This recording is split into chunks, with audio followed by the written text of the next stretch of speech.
చూడండి, గ్రూప్ 2 సర్వీసెస్కి పేపర్ 1లో general studies and general ability అనే టైటిల్ కింద మనకి 5వ టాపిక్లో world geography, Indian geography and geography of Telangana state అని ఇచ్చారు. గ్రూప్ 1లోనూ ఇదే సెంటెన్స్ మెన్షన్ చేశారు. గ్రూప్ 2లో కూడా సేమ్ సెంటెన్సే మెన్షన్ చేయడం జరిగింది.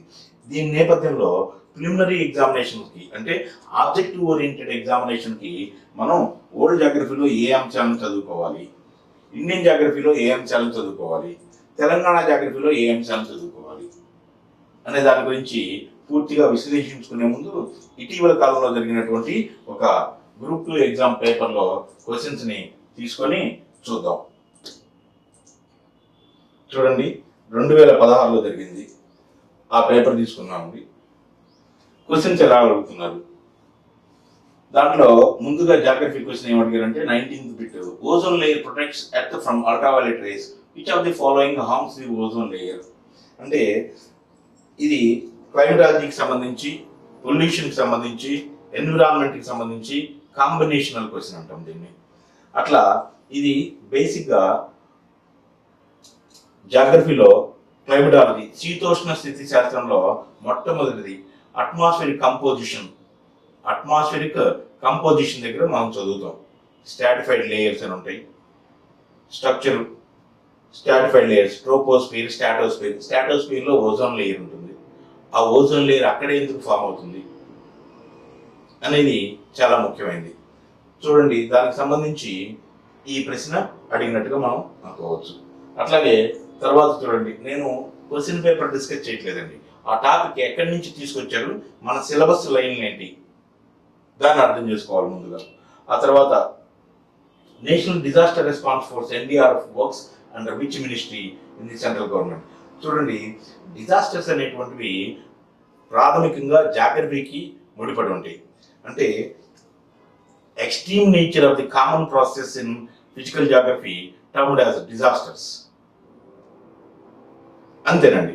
చూడండి, వర్షపాతం అనేది చాలా ఎక్కువగా పడితే కొండపోత వాన, వరదలు సంభవిస్తాయి. మామూలుగా వీచే గాలి బ్రీజ్ అనేటువంటిది అత్యధిక వేగంతో పెనుగాలులుగా మారితే అది తుఫానుగా మారుతుంది. అట్లాగే భౌతిక శాస్త్రం ప్రకారం ఏదైనా ఒక వస్తువు యొక్క ఒక అంశు అత్యధిక శక్తితో ఉన్నట్టయితే అది తన పరిసర ప్రాంతాలకి ఎక్సెస్ ఎనర్జీని ట్రాన్స్ఫర్ చేసేసి, బదిలీ చేసేసి అది ఈక్విలిబ్రియంకి, సమతాస్థితికి రావడానికి ప్రయత్నం చేస్తూ ఉంటుంది. దీనిలో భాగంగానే శక్తి మార్పిడి అనేటువంటిది ఇన్ఎవిటబుల్గా జరుగుతుంది. శక్తి మార్పిడి, ఒక చోట నుంచి ఇంకొక చోటికి శక్తి మార్పిడి.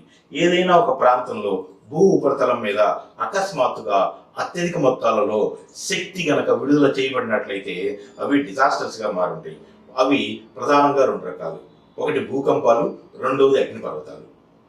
అత్యధిక మొత్తంలో శక్తిని విడుదల చేసే ప్రక్రియలు. దీనివల్ల అప్పటి వరకు అక్కడ ఉన్నటువంటి భూ ఉపరితల లక్షణాల్లో మార్పు జరుగుతుంది. ఆ ప్రాంతంలో కనుక మానవ ఆవాసాలు ఉన్నట్లయితే వాటికి ఎక్కువగా నష్టం వాటిల్లుతుంది.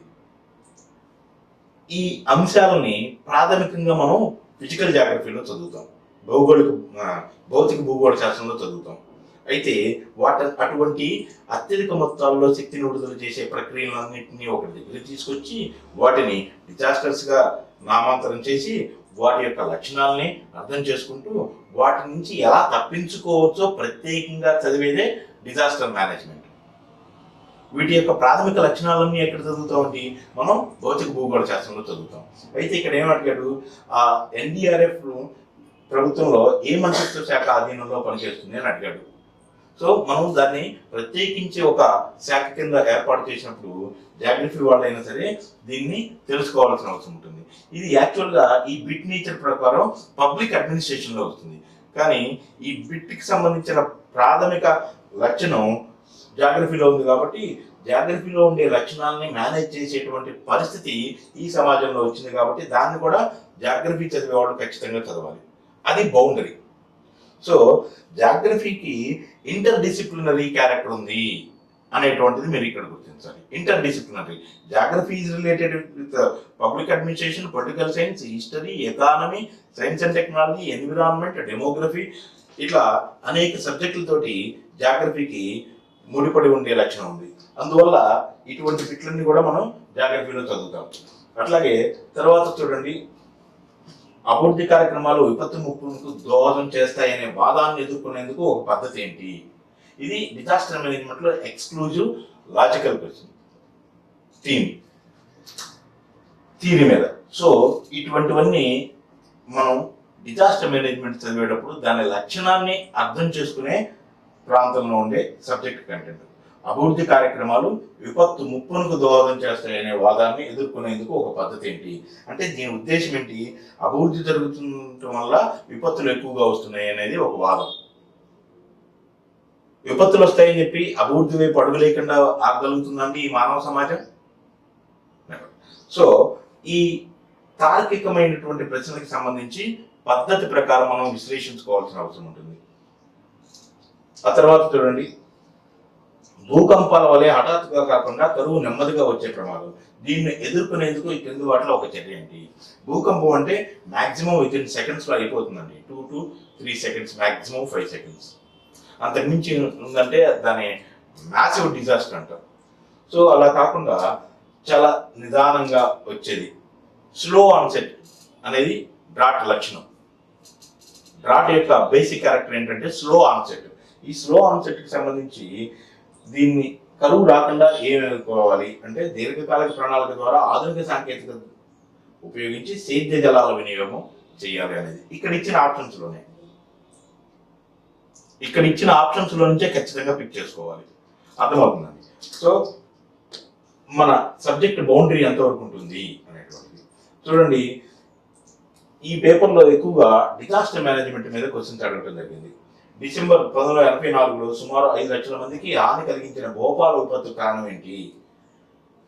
మ్యాన్మేడ్ డిజాస్టర్, పారిశ్రామిక ప్రమాదం, methyl isocyanide, MIC gas, methyl isocyanide.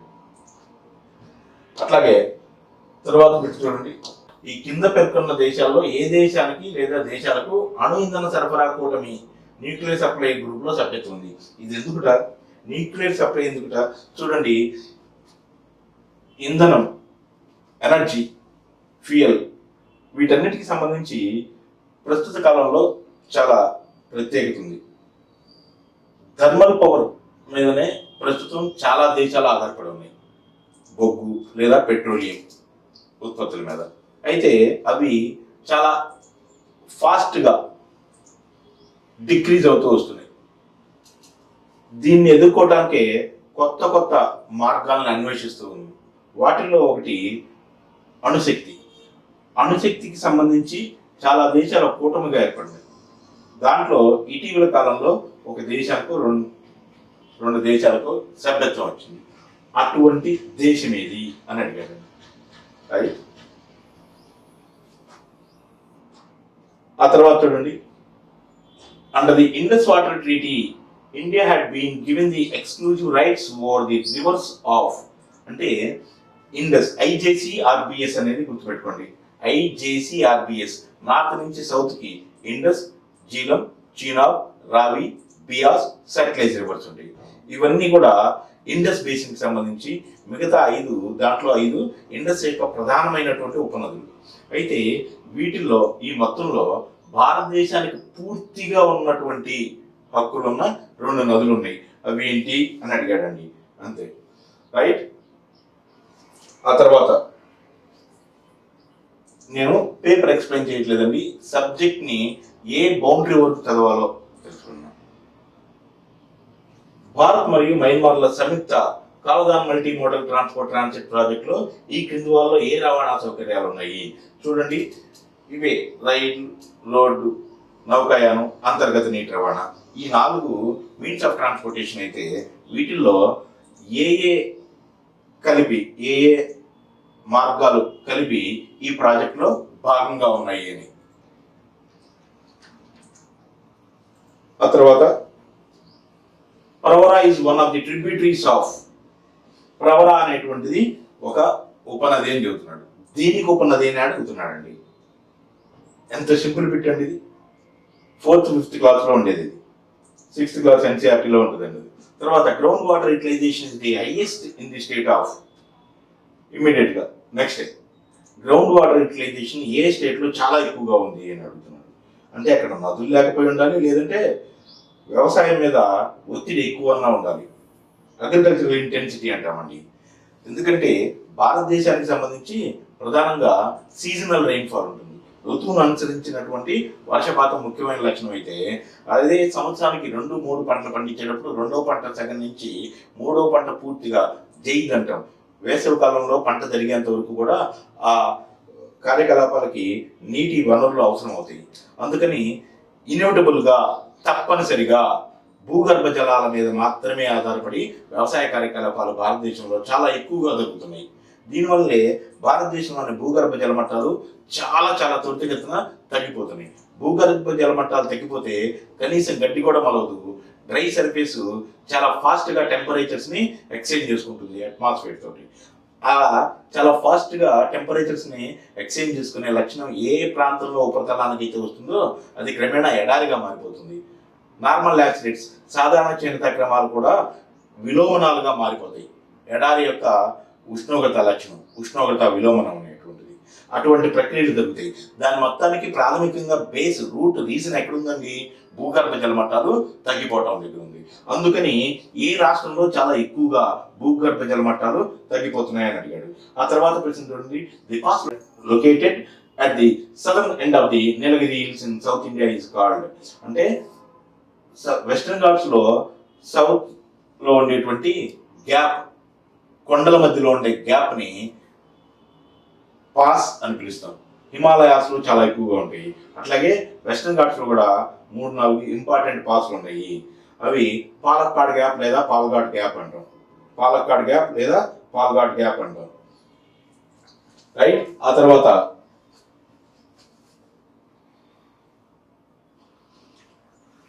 Brahmaputra is a transboundary river in Asia that cuts through the following countries. Map చూస్తే తెలుస్తుందండి ఏ దేశాల మధ్య బ్రహ్మపుత్ర అన్నది అనేటువంటిది బౌండరీగా, సరిహద్దుగా వ్యవహరిస్తుంది అని. ఆ తర్వాత India has only 3 working gold mines, one of them is. ఎంత సింపుల్ బిట్ అడిగాడండి. భారతదేశంలో వర్కింగ్ లో ఉన్న బంగారు గని ప్రాంతాలు 3 ఉన్నాయి అని మెన్షన్ చేశాడు. ఆ 3 ఒకటి ఇది అని, అంటే ఒకటి మాత్రమే గోల్డ్ మైన్, మిగతావన్నీ గోల్డ్ మైన్స్ కాదు. చాలా క్లియర్గా చెప్పేశాడు. అంటే మీకేముండాలి, ఏ ప్రాంతంలో ఏ మెటల్కి సంబంధించిన మైనింగ్ జరుగుతుందనే ప్రాథమిక నాలెడ్జ్ ఉండాలి. ప్రైమరీ నాలెడ్జ్ అవసరం అవుతుంది. అంతవరకు ఏముంది. ఆ తర్వాత చూడండి, భారత నైరుతి ప్రాంతంలో ఉన్న అత్యంత ఎత్తైన పర్వత శిఖరం ఏంటి? నైరుతి ప్రాంతం తెలియాలి. ఇంకా ఇవన్నీ సౌత్ ఇండియాలో ఇచ్చాడు. నార్త్ ఇండియాలో కనుక ఇచ్చినట్టే చాలా మంది నార్త్ ఇండియా పెట్టేసి ఉండేవాడు. ఆ తర్వాత చూడండి, హిమాలయాస్ అక్రాస్ 5 కంట్రీస్. హిమాలయ పర్వతాలు ఈ క్రింది 5 దేశాల్లో వ్యాపించి ఉన్నాయి. అంటే హిమాలయాలు లేని దేశం కూడా ఇక్కడ ఒకటి ఉంది కదా, అదేంటి? అవి 3 ఎరాడికేట్ చేసేస్తే మిగిలిందే ఆన్సర్ అవుతుంది, తెలియకపోతుంది. లేదు, ఇండియా మ్యాప్ జాగ్రఫీ చదివేటప్పుడు అంతా ఇండియా మ్యాప్ దగ్గర పెట్టుకుంటే డైరెక్ట్గా చదవకుండానే ఇటువంటి బిట్స్కి ఆన్సర్ చేయొచ్చు. అంటే మినిమం 1-2 మ్యాప్ పాయింటింగ్ బిట్లు ఇస్తున్నారు, 2-3 లోయర్ స్టాండర్డ్ బిట్స్ ఇస్తున్నారు. తర్వాత Karakoram, a complex of mountain range is a part of the black mountains అని పిలుస్తారు వాటిని. కారాకోరం ఈ క్రింది వాటిలో ఏ భాగం? హిమాలయాలు, వింధ్యా సాత్పురా, నీలగిరులు, భారత్ మరియు పాకిస్తాన్ మధ్య శ్రేణులు. సగం మంది ఇది పెట్టుకుంటారండి ఆప్షన్ 4, అప్పుడప్పుడే ప్రిపేర్ అయ్యేవాళ్ళు. రైట్. ఆ తర్వాత చూడండి, which among the following is are the major factor or factors responsible for the monsoon type of climate in India. అంటే బేసిక్ గా సైడ్ హెడ్డింగ్ దగ్గరే పడేశాడు బిట్. ఈ క్రింది వాటిలో ఏవి భారతదేశంలో మాన్సూనల్ క్లైమేట్ కి కారణభూతాలు అవుతున్నాయి? ఈ భారతదేశంలో ఋతుపవన వాతావరణ కారణాలు ఏంటి? ప్రదేశము, ఉష్ణోగ్రత భేదాలు, ఊర్ధ్వవాయు ప్రసరణ. ఇక్కడ కోర్స్ ఇచ్చాడు. సో మనం ఏ సిలబస్ ని ఎట్లా చదువుకోవాలి అనేది. Jim Corbett national park Uttarakhand is related to దేనికి సంబంధించి? వన్యప్రాణులకు సంబంధించింది. ఆ తర్వాత సర్గాసో సీ లైసిన్ ఎక్కడ ఉంటుంది? ఉత్తర నార్త్ అట్లాంటిక్. సర్గాసో అనేది ఒక సముద్రం పేరు కాదండి. సర్గాసో అనేటువంటిది ఒక వీడ్ గడ్డి జాతి మొక్క లాంటిది, సముద్రపు నీళ్లలో పెరుగుతుంది. ఆ ఉత్తర అట్లాంటిక్ మహాసముద్రంలోని సముద్ర ప్రవాహాలన్నీ గుండ్రంగా వలయాకారంలో తిరగటం వల్ల ఆ వీడు ఆ ఉత్తర అట్లాంటిక్ మధ్యలోకి తీసుకురాబడి ప్రశాంతమైనటువంటి నీటి కదలికలు లేనటువంటి సముద్ర ప్రాంతం ఏర్పడుతుంది. ఆ నీటి కదలికలు లేని సముద్ర ప్రాంతానికి సర్గాసో అనే వీడి యొక్క డామినెన్స్ కారణంగా ఆ ప్రాంతానికి సర్గాసో సీ అనే పేరు వచ్చింది. సో అటువంటివి మనం చాలా పెరిఫెరల్ గా అర్థం చేసుకోవాల్సిన విషయాలు, డెప్త్ కాదండి అది. తర్వాత చనకా కొరటా గ్రామాలు ఏ నదీ తీరంలో ఉన్నాయి? చనకా కొరటా గ్రామాలు ఇది ఎందుకు అవసరమైంది అనంటే, ఈ ఎగ్జామ్ 2016లో జరిగింది. దానికి ముందు ఈ ప్రాంతాల్లో, ఈ గ్రామాల ప్రాంతాల్లో ఏదో ప్రాధాన్యత సంతరించుకుంది. అక్కడేదో ఒక డ్యామ్ కన్స్ట్రక్ట్ చేయటమో, ఒక రిజర్వాయర్ ఏర్పాటు చేయటమో, ఏదన్నా ఒక ప్లాన్ చేయటమో జరుగుతుంది.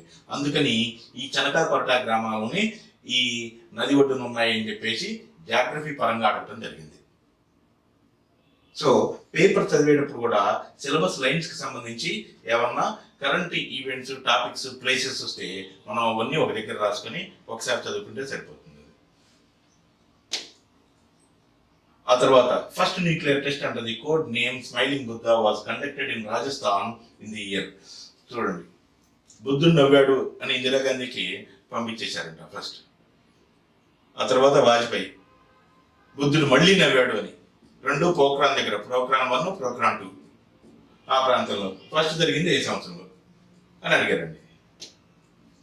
ఆ తర్వాత who is called as the father of Indian nuclear programme ఎందుకని అడిగారు? అప్పుడు న్యూక్లియర్ ఎనర్జీ మీద ఎక్కువ డిస్కషన్స్ జరిగినాయి. Nuclear energy is only the alternative. ఇప్పుడు న్యూక్లియర్ ఎనర్జీ దాటిపోయామండి, న్యూక్లియర్ నుంచి మిగతా ఎనర్జీస్ మీదకి వచ్చేసాం. ఆ తర్వాత మళ్ళీ న్యూక్లియర్, ఒకటే పేపర్లో న్యూక్లియర్ ఎనర్జీ మీద ఎన్ని క్వశ్చన్స్ అడిగాడో చూడండి. ఇది 5వ question. Where is the plant that prepares heavy water used in nuclear reactor? ఇది 6వది. ఓన్లీ ఒక పేపర్లోనే న్యూక్లియర్ ఎనర్జీకి రిలేటెడ్ గా ఇన్ని క్వశ్చన్స్ అడిగాడు. The name of the first satellite launched by India in 1975 from USSR using Cosmos launch vehicle. ఇది science and టెక్నాలజీకి వెళ్ళినా సరే రిమోట్ సెన్సింగ్, GIS నేపథ్యంలో జాగ్రఫీలో కూడా ఇది చదువుకోవచ్చండి. తర్వాత who is called as the father of Indian space program? Vikram Sarabhai. Alisagar deer park is located in the district of, Alisagar జంతువుల పార్క్ ఉన్న జిల్లా ఇదేనంటారు.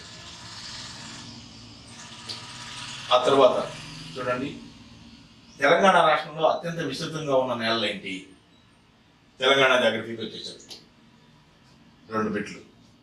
చూడండి, పశ్చిమ కనుమల శిఖరాలు ఈ రకపు మృతికలతో ఆవరింపబడి ఉన్నాయి. ఎందుకంట? Summits of Western Ghats are covered with, ఎక్కడైనా సరే కొండలు, గుట్టలు ఇట్లాంటివి అంటే పర్వతీయ మృతికలు అనేది చాలా సహజంగా ఉంటుంది. కాకపోతే భారతదేశానికి, అందులో భారతదేశంలో ఉండే పశ్చిమ కనుమలకి ఒక ప్రత్యేకత ఉందండి.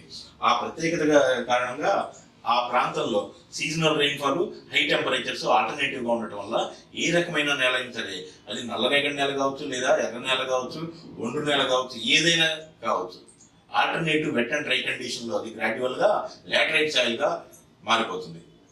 సో ఈ ప్రాంతంలో, అడిగిన ప్రాంతంలో ఎక్కువగా లాటరైట్ మృతికలు ఉన్నాయనేది ఆన్సర్. సో మనం చదివేటప్పుడు లక్షణాల ఆధారంగా, విస్తరణ ఆధారంగా, వరుసగా విస్తరణ ఆధారంగా ఈ ప్రశ్నలు అడగడం జరిగింది. కన్యాకుమారి ఈజ్ లొకేటెడ్, కన్యాకుమారి ఎక్కడ ఉంది? ఎంత సింపుల్ పెట్టాడు కదా చూడండి. కర్కాటక రేఖకు ఉత్తరంగాన, భూమధ్య రేఖకు దక్షిణంగాన, మకర రేఖకు దక్షిణంగాన, భూమధ్య రేఖకు ఉత్తరంగాన. కర్కట రేఖకు ఉత్తరంగా అంటే నార్త్ ఇండియాలో కాదు, మకర రేఖకు దక్షిణంగా అంటే సదర్న్ హెమిస్ఫియర్లో సౌత్ సైడ్ కాదు, భూమధ్య రేఖకు దక్షిణంగా అంటే సదర్న్ హెమిస్ఫియర్లో కాదు, భూమధ్య రేఖకు ఉత్తరంగా అంటే భూమధ్య రేఖ నుంచి మనం 8 డిగ్రీల అక్షాంశం దగ్గర కన్యాకుమారి స్టార్ట్ అవుతుంది. అంటే ఆ బౌండరీస్, ఇండియా బౌండరీస్ మీకు తెలుసా లేదా అని అడుగుతున్నాడు ఈ రకంగా, అంతే. ఆ తర్వాత ఈ క్రింది వాళ్ళలో ఏ 2 జిల్లాలు ప్రాణాయిత చేయబడ్డ ఎత్తిపోతల పథకం కిందకి రావు? Distribution aspect. తెలంగాణలో అత్యంత జల విద్యుత్ సామర్థ్యం గల ప్రాజెక్ట్ ఏది? Which of the following reverse is the tributary of the Kaveri river? Kaveri నది యొక్క ఉపనది ఏది? ఆ తర్వాత 2011 జనాభా లెక్కల ప్రకారం కేరళ రాష్ట్రం తర్వాత అత్యధిక అక్షరాస్యత సాధించిన రాష్ట్రం ఏది? అక్షరాస్యత. ఆ తర్వాత మెస్రం తెగ ఏ ఆదివాసీ సమూహంలో ఉంది? మెస్రం తెగ. సో ఇన్ని బిట్లలో ఎక్కువగా మనం అర్థం చేసుకోవాల్సిన పరిధి ఏంటి, సబ్జెక్ట్ ఏంటి? వరల్డ్ జాగ్రఫీ అనుకోండి. వరల్డ్ జాగ్రఫీ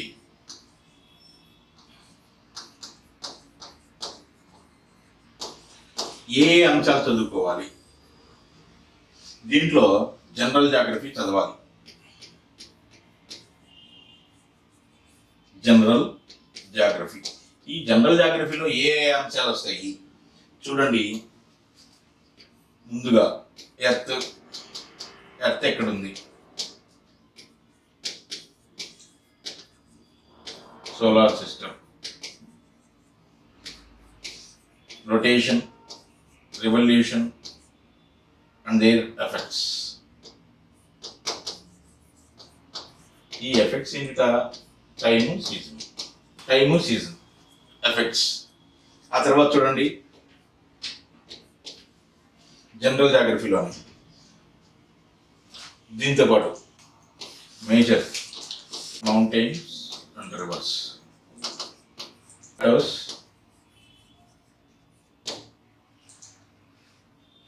ప్లాటోస్ ఎందుకు చదువుతాం? పీఠభూములు అంటామండి. పీఠభూముల్ని మినరల్ స్టోర్ హౌసెస్ అంటారు, అందుకు చదవాలి. Mineral store houses. అక్కడ మైనింగ్ చాలా ఎక్కువగా జరుగుతుంది. యూరోప్లో ఉండేటువంటి ఒక ప్రాంతాన్ని అత్యధిక మైనింగ్ ఇంటెన్సిటీ ఉన్న ప్రాంతంగా గుర్తిస్తారు. ఎందుకనంటే అక్కడ దొరకని ఖనిజం అంటూ ఉండదు. దాన్ని రూర్పీఠ భూమి అంటాం. అట్లాగే దాని పేరుతోటే భారతదేశంలో చోటా నాగపూర్ పీఠభూమికి పేరు పెట్టారు, రుర్ ఆఫ్ ఇండియా అని. అందుకని ప్రపంచంలో ఉన్నటువంటి ముఖ్యమైన పీఠభూముల గురించి చదువుతాం. అట్లాగే ప్లెయిన్స్ గురించి చదువుతాం. స్టెప్పీస్ని వరల్డ్ బ్రెడ్ బాస్కెట్ అంటాం. అందుకని ప్రపంచంలో అత్యధిక మంది తినేటువంటి గోధుమలు ఎక్కువగా విస్తారంగా పండేది స్టెప్పీస్లో. అట్లా world major land forms, mountains, rivers, plateaus, plains. ఇవి జనరల్ జాగ్రఫీ కింద చదువుతాం. ఆ తర్వాత అక్కడికి అది ఆపేస్తామండి. ఆ తర్వాత జాగ్రఫీ ఆఫ్ ఇండియాకి వెళ్తాం. Geography of India and geography of Telangana. దీంట్లో వరల్డ్లో చదివినట్టుగానే ఫిజియోగ్రఫిక్ డివిజన్స్ రెండిట్లో చదువుతాం. ఫిజియోగ్రఫిక్ డివిజన్స్ ఇక్కడ చదువుతాం, తెలంగాణలో కూడా చదువుతాం. ఆ తర్వాత climate of India and Telangana. ఆ తర్వాత వాటర్ బాడీస్. నేను సింపుల్గా వాటర్ బాడీస్ అని చెబుతున్నానండి. వాటర్ బాడీస్ ఇవేం కావచ్చు కదా, rivers, lakes, reservoirs.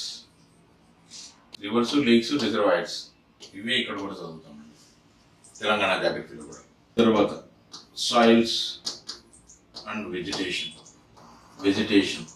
Soils and vegetation. మృతికలు మరియు సహజ ఉద్భిజ్య సంపద, అదే తెలంగాణలో కూడా చదువుతాం. అంటే ఇండియాకి సంబంధించి ఏ రకమైన భౌగోళిక అంశాలు చదువుతామో తెలంగాణకి సంబంధించి కూడా అదే రకమైన భౌగోళిక అంశాలు చదువుతాం. దీంట్లో భాగంగానే ప్రాథమికంగా ఫిజికల్ జాగ్రఫీ,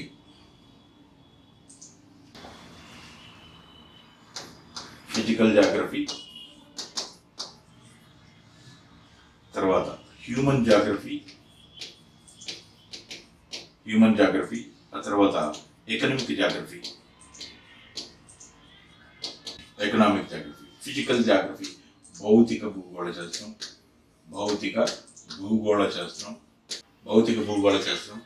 తర్వాత హ్యూమన్ జాగ్రఫీ మానవ భూగోళ శాస్త్రం,